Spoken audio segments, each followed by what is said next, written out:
What's up, guys? So we're gonna be doing a challenge today. I'm out at the canal. We're gonna be working with a splash zebco, the small little kid ones for ages 3 to 5. We're gonna see if we can catch a fish with this. That's gonna be the challenge. Catching a fish on a little fishing rod. Let's do it. All right. So a little update. I ended up casting the bite alert right when we got here, when I was setting up the little blue kid splash. 2 carps. One, they're called the Asian roaches, which is a black carp. It was right here on the side. It was there for a good minute, but I was still fixing the line, and then I couldn't toss it. It started going that way, started going upstream. But then right behind it was a regular common carp, and so that looks pretty good. But we'll see if we could catch anything with this little guy. It's 8-pound line. Honestly, that's how big it is. It fits in the camera, but we'll see if we can catch anything.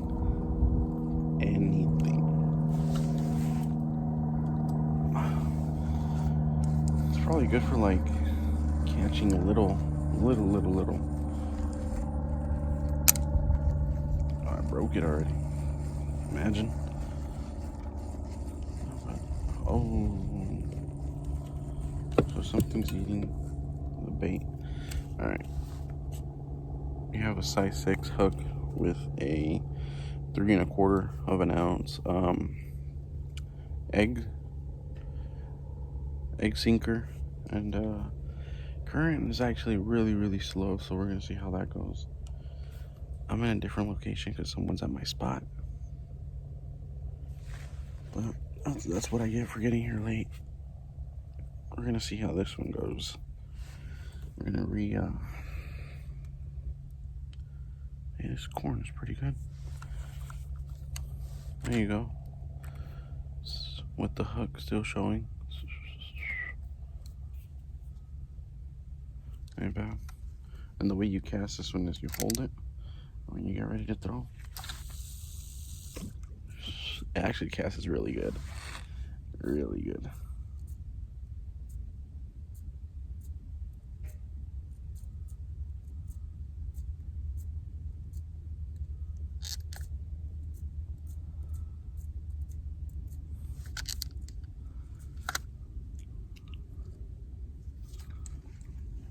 Okay.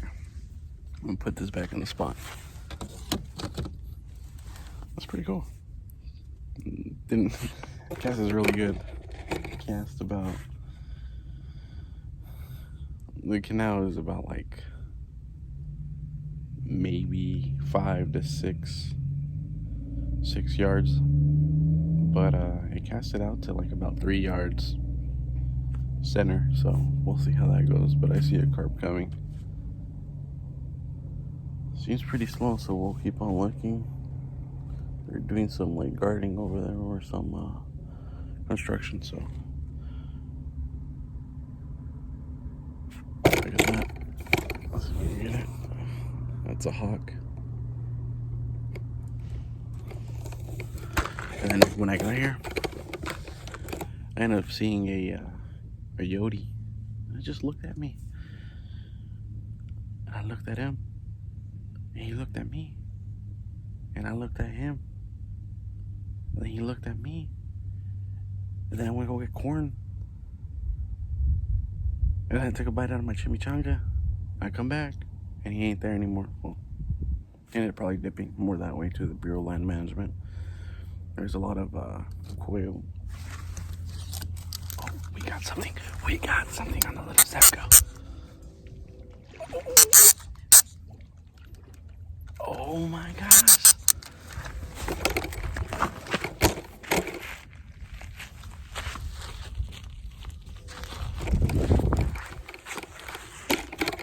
Oh, it unhooked. It unhooked.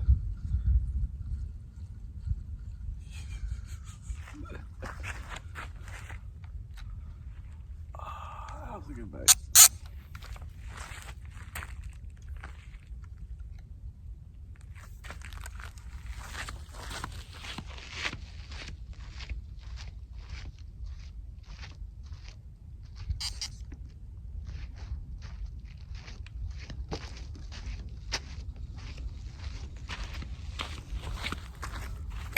Okay, so check this out.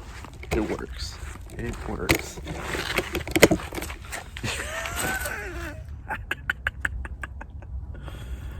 That's awesome. That is so awesome. Oh, man.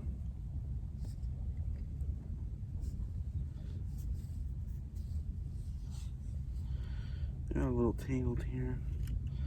But that ain't something we can't fix. Or something we can't fix. I'll probably break it. I'll probably get frustrated and toss this whole thing. No, I wouldn't toss it, but I get frustrated and probably cut the line and then redo. That was pretty good. That was actually the roach.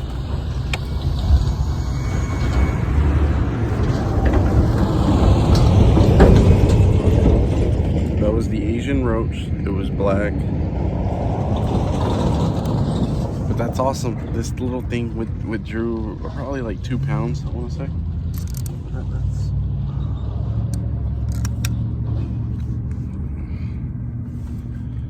That was cool. That was really cool. All right, let me get this rigged up and then I'll toss it out and I'll call you guys back again. All right. Yo. So we're getting little bites on this one. How's that go? Let's see if you guys can see it right there. Yeah, keep going.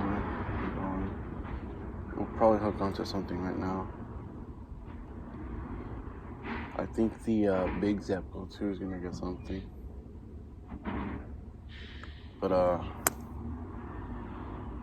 we'll see.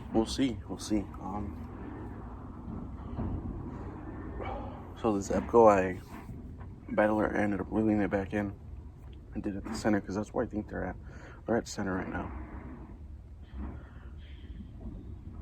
Excuse me. This one's getting bit. Oh, there it is again.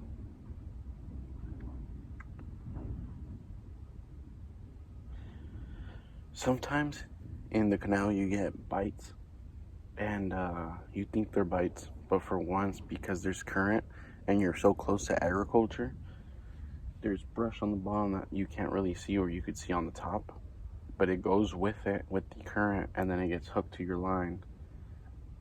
And that's when you think you got a bite, and when you start reeling in, you just bring in a piece of tumbleweed, you know? So,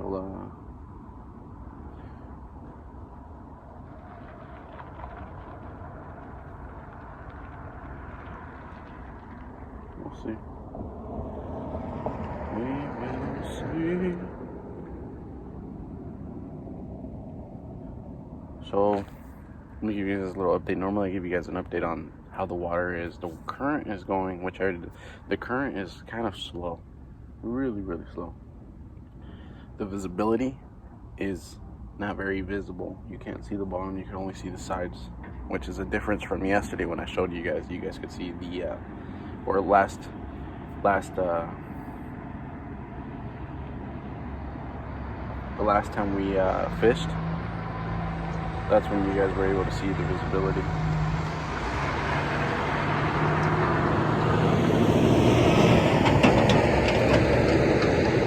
And normally that happens due to the current. When you lose visibility, is because the current is picking up and it's bringing in more debris, causing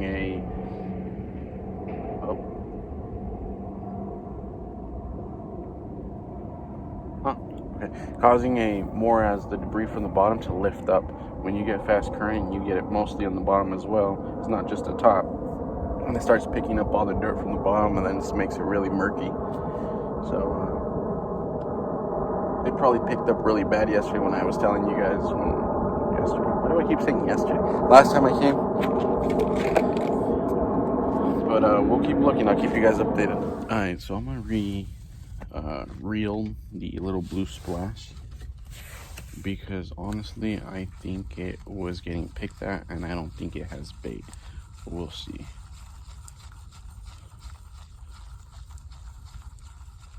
I'm kind of impressed with this little rod. Oh, it still's got bait, but it was moved. Okay, we'll add an extra. Oh no, that's good.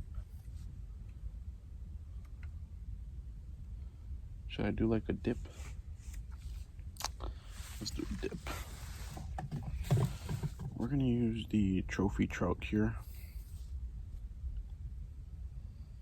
Actually, let's put a new one piece of corn on it.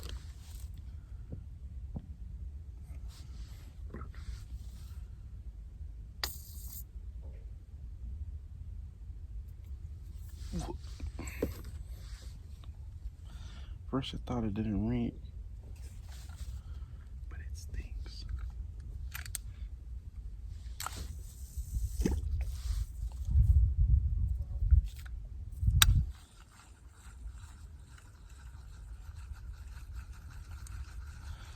This time it didn't cast good.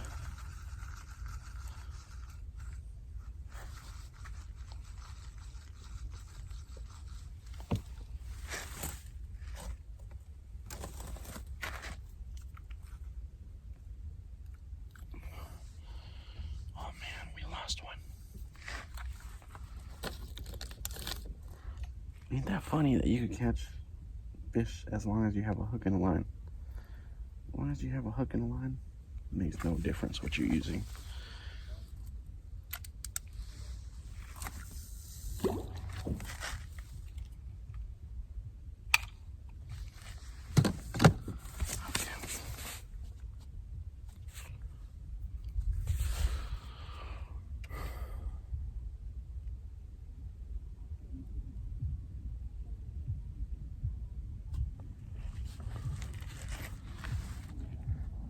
Oh, the water's starting to get a little bit more clear.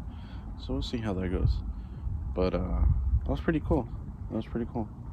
I'm still a little impressed on the little blue splash.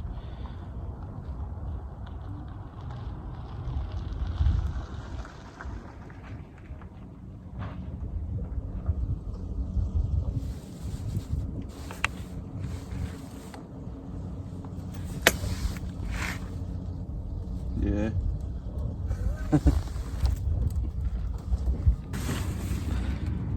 Fellow fishermen, you know, they just like to know how's it going. It's pretty cool when they come and talk to you, but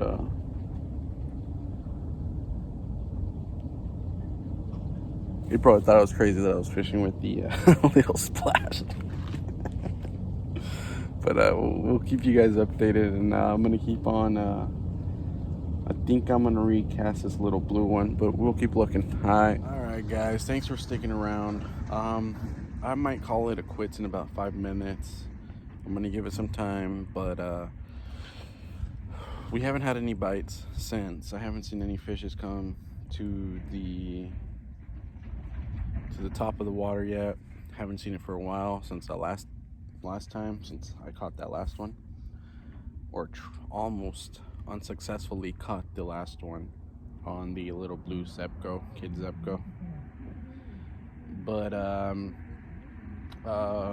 not gonna stop the video at here. We're gonna go to my house. We're gonna go into the man cave, and I'm gonna show you guys what we do, or more like as what's in my tackle box. I'm gonna describe to you guys and show you guys what my tackle box is all about, and we're gonna go over the size of hooks that I use and why I use them. But I'll see you guys at the man cave. All right, so stay tuned. Yo, what is up? We are back at the house, and I am gonna go over my tackle box and what I have. Today we have Daisy. Sheesh Louise. My little poochie. So we're gonna go over the tackle box. We're in the man cave. So first and foremost, I just bought this from Walmart. I think it was $12.99. It's a Plano, 1 tray box. Works for me. Has these for my little jigs, as you can see right there. Got some jigs there, some jigs there. Little sperm cell. Another one. Let's start with those. I keep those there. You could use those for bass fishing. And then I have my tray. So normally I have this organized, but I went fishing like earlier today, as you know. That's why we're back here.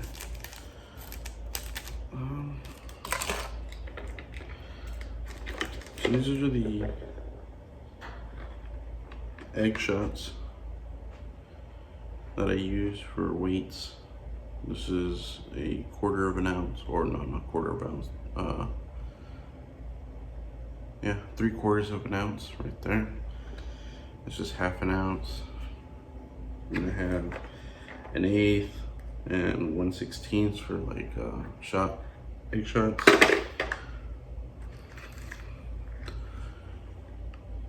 You got those lunkers.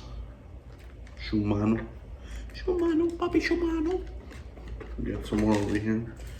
You got that dark ones for those dark murky waters. They still work. I always carry a lot of fishing hooks. So here's a size 1. This is gonna be a J hook. I normally use a lot of J hooks because I like those. Here's another one, size 1, J hook. I use a lot of Eagle Claw, size 4. So size 4, size 4, size 4. Another 1. That's a lot for like catfishing. Size 4, and then you have an 8, 8s, and then a size 10. 10 are good for little fishies, you know, or trout fishing. You can use it for the trout. Stick a little marshmallow on there and call it a day. But that's what I have there. My weights, my lunkers. I got with size 8, size 4s scattered. Trophy trout. Sheesh Louise. This is the one I got a whiff out of. Dipping Glow. Spike It garlic scent. You could got a headache now. The ones that come with some of the rods that I buy. Bullet shot with the crankbait. Normally bass fishing. Oh, here's some a little fly jigs with the floaters. Little split shot. Split shot are the ones that are circle, and you could just go clamp them onto the string. Those are split shot. More string for the fly rod that I have over there. That's Top Fort. A Top Fort. I think it's a 6 to 7 top or fly fish rod. I'll do a fly fish rod video in the far future, but right now it's not time yet. It's not spring. 25 foot heavy duty stringer. These are normally for when I don't catch and release. This is to take home. You hook them to that little post that I have on the bottom of my cooler, and then the line goes all the way down to the water. Especially when you're in canals, you want to kind of stay away from that little end dip. You got some rusty baby shads. They work like charms. You know, little dollar floaters. Some power bait. Extra scent trout bait for glitter. It is the floating kind. Make sure if you're gonna do trout fishing with power baits, it is the floating kind. This works pretty good because of the glitter. And you add a little bit of the trophy trout. I always carry extra monofilament line, the mono. This is a 20 pound, 689 yards. These are little fly rods that one of my buddy gave me, or fly jigs that my buddy gave me. He gave them to me when I started fly fishing. He got me in, I got into it, and he got hyped up and, you know, showed me these. He gave me these. His friend makes them, and then I ended up going on a fishing trip that following week. So I started using them. Pretty good stuff. Here's their inland spinners. We already saw those on the last video when I was up in Kauai. More inland. More these suckers. More sinkers. I have a lot of them. And then my brother, when I took him fishing, he got hooked on these guys. 2 of these big old freaking Lura 2. Oh, yo ho ho. And another yo-yo for Celas. Like, what would you catch? These were actually in the canal. Like, what would you catch that's so big I would want to go for this in the canals? Like, that thing's heavy. You're catching a shark in a canal. So that's basically it. I don't really carry much stuff with me. This is my inventory as of now. I'll probably invest into more things in the far future. I do have more things coming up. I did invest in a boat, so we'll be doing a lot of you know, on water fishing. Some good stuff, but normally you don't need a lot to go start fishing. That's that. So just so you guys know, $10 Walmart's the place to go, not Walmart. You already know, like and subscribe, and if you guys haven't subscribed and liked, God bless you guys, and remember, stay wild in the wild. Sheesh Louise.